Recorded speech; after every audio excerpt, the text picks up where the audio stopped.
प्रेक्षकांनो, सायली चिडली इथपर्यंत ठीक आहे, पण ती अर्जुनला का एवढी हुलकावणी देते हे तर मला कळलं नाही बाबा. तुम्हाला कळलं असेल तर मला नक्की कमेंट करून कळवा.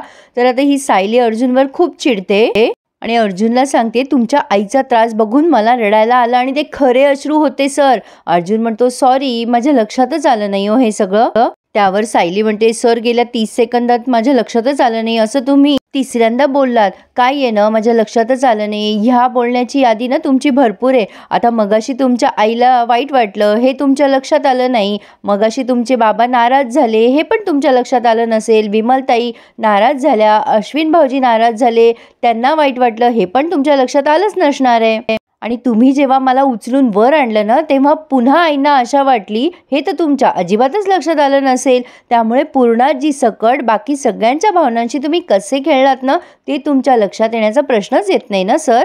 आपल्या माणसांशी असं वागू नका सर. खोटं बोलण्याच्या नादात तुम्ही वाहवत जातायत. तुमच्यात आणि प्रियात काय फरक राहिला हो मग. अर्जुन म्हणत असतो, तसं नाही आहे मिसेस सायली. पण सायली म्हणते, नाही सर, आता मी सहन करू शकतच नाही. एक रडणारी आई आणि तरीसुद्धा खोटं बोलणारा मुलगा मी सहन करू शकतच नाही आता इकडे या कल्पनाताई विमलला शेअर करत असतात की बाळ येणारे तर किती आनंदात होते सगळेजण. पूर्णाई तर किती लक्ष देऊन होत्या सायलीकडे. सगळे किती व्यवस्थित घेत आहेत काळजी सायलीची. पण हे सगळं बाळ आलं असतं ना तर आपल्या घराचं छान चित्रच बदललं असतं. विमल छान बोलते. ती म्हणते, अहो नका एवढं मनाला लावून घेऊ ताई. तसं पण अजून 1 वर्ष पूर्ण झाले नाहीये अर्जुन दादा आणि सायली ताईच्या लग्नाला. अहो नंतर सगळं आयुष्यच पडलंय की त्यांना एकमेकांसाठी वेळ तर मिळू द्या.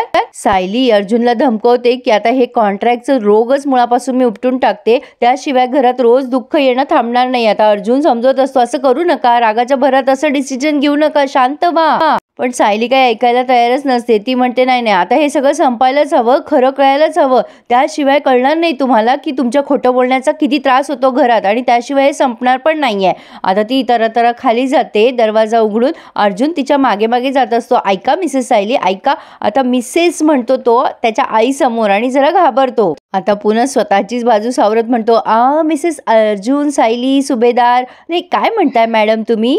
कल्पनाताई म्हणतात, काय चाललंय तुमच्या दोघांचं. आता अर्जुन म्हणतो, काही नाही ग मम्मा, असंच टाइमपास चालू आहे आमचा. चल ना ग बायको, जरा बोलायचंय तुझ्याशी 2 मिनिटं. पण आता सायली जरा जास्तीच करते अर्जुनला. सायली म्हणते, काय बोलायचंय ते इथेच बोला, मी वर येणार नाही. ही सगळी आपलीच माणसं आहेत ना.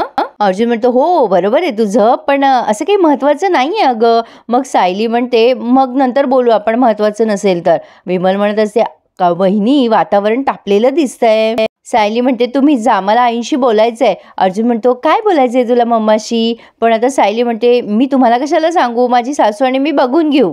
अर्जुन बिचारा घाबरून गेलेला असतो. तो सतत म्हणत असतो, अगं चल ना बायको, जरा 2 मिनिटं वर चल ना, स्टडीमध्ये बसूयात. पण सायली म्हणते, येणार नाही, तुम्हाला जे बोलायचंय ते इथेच बोला, मी कुठेच येणार नाहीये. अर्जुन म्हणत असतो, चल ना तू सोबत माझ्या. आता कल्पनाताई म्हणतात, काय झालं, लहान मुलासारखं का भांडताय. अर्जुन तू जा बघू वरती. अरे तू सायलीला त्रास देऊ नकोस. अर्जुन म्हणतो, मम्मा मी नाही त्रास देते हिला, ही मला त्रास देतीये. कल्पनाताई म्हणतात, तुला ऑफिसला जायचं नाहीये का आज. सायली म्हणते, हो ऑफिसलाच जायला निघाले ते, निघताय ना तुम्ही.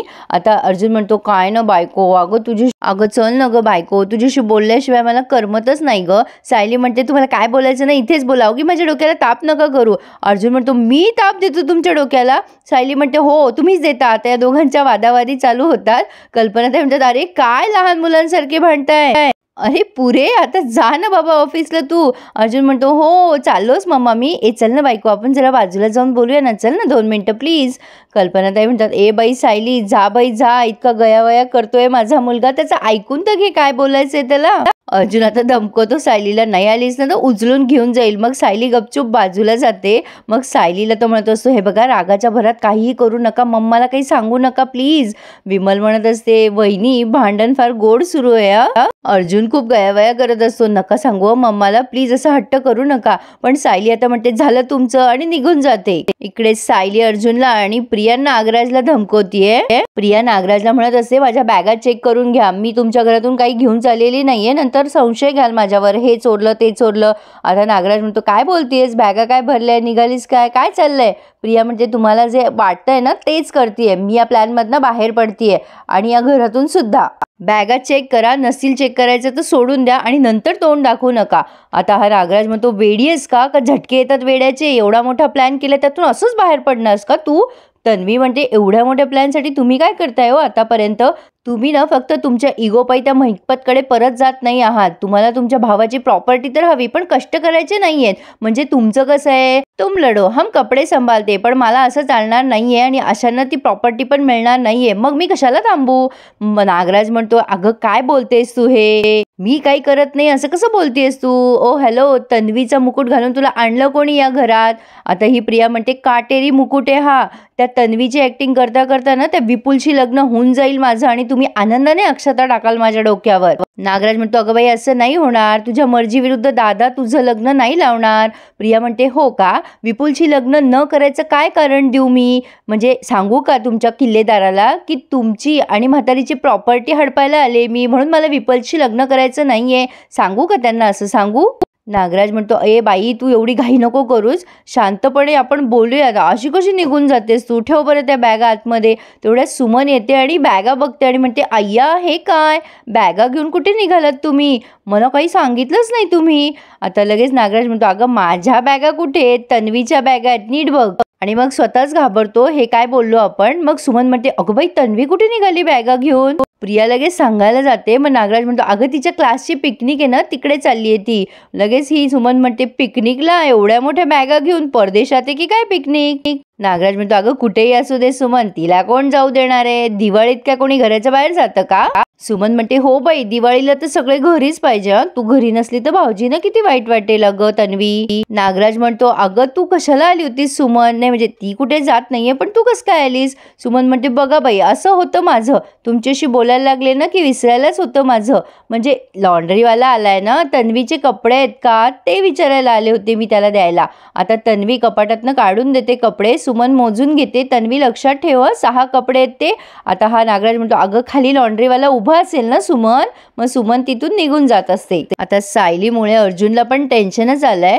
तो विचार करतोय की मम्मा इमोशनल झाली ना की सायली पण इमोशनल होतात, काय करू आणि कसं थांबवू यांना. आता इकडे या दोघी सासासुना फराळाची यादी करताय. कल्पनाताई सायलीला म्हणत असतात अगं आपल्याकडे फराळ फार जास्ती करावा लागतो हं.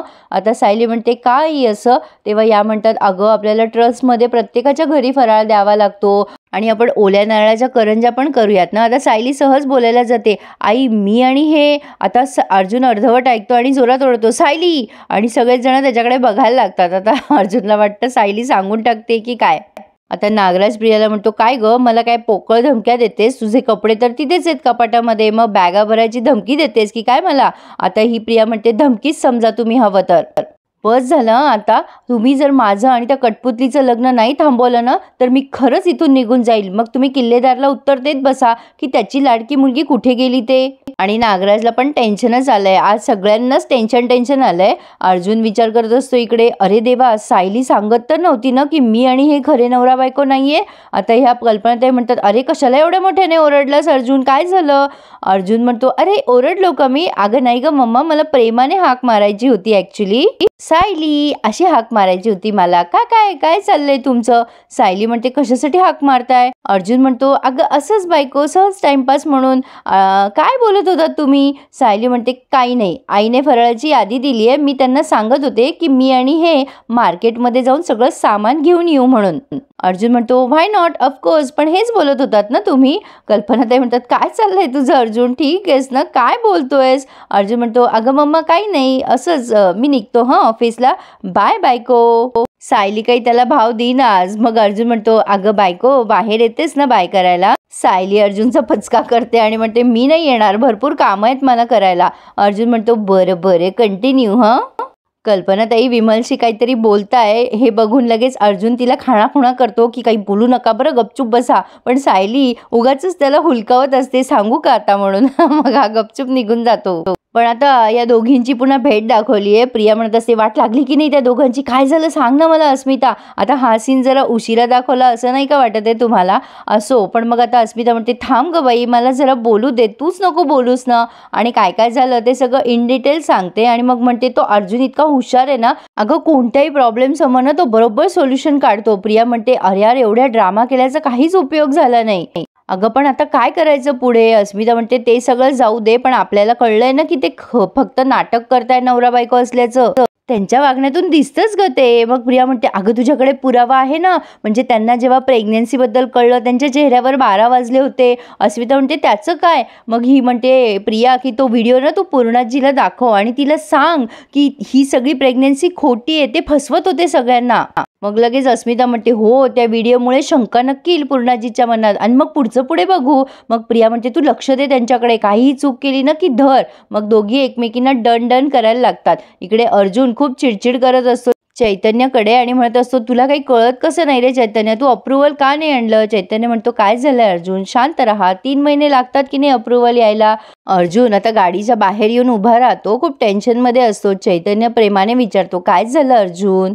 अर्जुन म्हणतो, मिसेस सायली. अजून काय? आता चैतन्य विचारतो, काय केलं सायलीने? आता अर्जुन म्हणतोय, अरे किती छान हँडल केलं मी प्रेग्नन्सीचं प्रकरण, पण ह्या उलट माझ्यावरच चिडताय.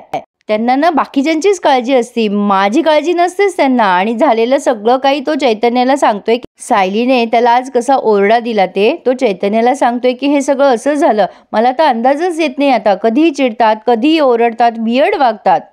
चैतन्य म्हणतो, अर्जुन, सायली ना खूप सॉर्टेड मुलगी आहे रे, पण तूच ना गोष्टी गळ्यापर्यंत येऊस्तोवर थांबतो. अर्जुन म्हणतो, म्हणजे काय म्हणायचंय तुला?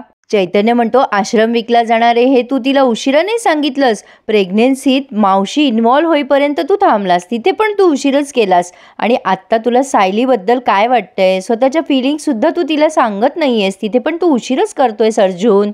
अर्जुन म्हणतो, अरे इथे मिसेस सायली खरं सांगून बसतील मम्माला, त्याचं टेन्शन येते आणि तुम्हाला लेक्चर काय देत बसलाय? आणि चैतन्य म्हणतोय, अरे अर्जुन, तूच तुझे प्रॉब्लेम वाढवून घेतोयस. तुला कळतंय का? तुमच्या लग्नाला आता 7 महिने उलटून गेलेत, फक्त 5 महिने राहिलेत आणि ते असे निघून जातील. आणि सायलीसुद्धा. हे ऐकल्यावर अर्जुन पुन्हा खूप टेन्शनमध्ये येतो आणि इथे त्यांनी हा रिव्ह्यू पूर्ण केलाय. पुढे आपण बघतोय की प्रियाने कुसुमचे कान भरलेत की सायली प्रेग्नंट आहे म्हणून. कुसुम तशीच तरातरा सायलीच्या रूममध्ये चढते, कोणालाच बघत नाही मागे पुढे आणि सायलीच्या तोंडात मारते. खाली कल्पनाताई, अर्जुन, ही अस्मिता सगळेच उभे आहेत. त्यांना कळतच नाहीये की ही अशी रागात का वर गेली आहे. आणि आता ह्या कल्पनाताईंनाही प्रश्न पडलाय, आता पुढे काही याचा तमाशा होईल का हे बघूयात. कधी ना कधी यांच्या कॉन्ट्रॅक्टचं भिंग फुटणारच आहे प्रेक्षकांनो. पण आता ही कुसुम चिडली आहे सायलीवर की तू गरोदर आहेस, तुला लाज कशी वाटली नाही ग सायली. आता सायली त्यावर कुसुमला कसं समजवते हे बघूयात. आवडला ना प्रेक्षकांनो रिव्ह्यू? मग प्लीज एक लाईक करायला आणि माझं चॅनल सबस्क्राईब करायला प्लीज विसरू नका. पुढे काय काय होईल हे बघणं इंटरेस्टिंगच ठरणार आहे. ठरलं तर मग धन्यवाद.